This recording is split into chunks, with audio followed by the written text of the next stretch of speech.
What would happen if a vampire actually bit you? First, you would feel small puncture marks in your neck. At first, you might think it was just a sharp sting. But then a cold feeling would spread from the wound, deeper into your body, almost like someone poured ice water straight into your veins.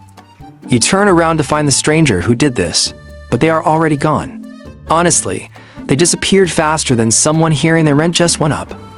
You go home and keep telling yourself it was nothing. Maybe you are tired. Maybe you watch too many horror movies. Maybe your brain is just being dramatic again. But then things start getting weird. Streetlights become painfully bright. Every sound feels too loud. You can hear footsteps from downstairs, even though you never noticed them before.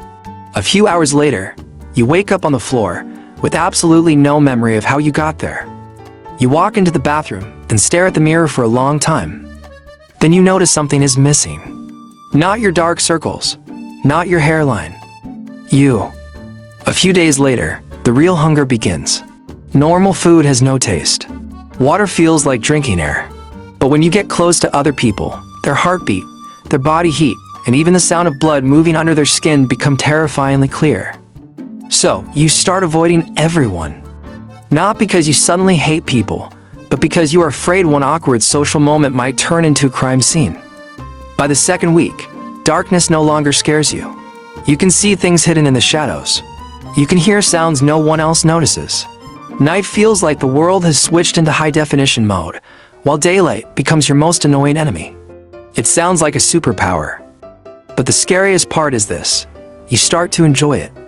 1 year later, you watch the people around you slowly grow older, while you remain exactly the same as the night you were bitten. Time moves through everyone else, but somehow skips over you. Immortality sounds cool, until you realize the real problem is not that you cannot die. It is that everyone you love eventually will.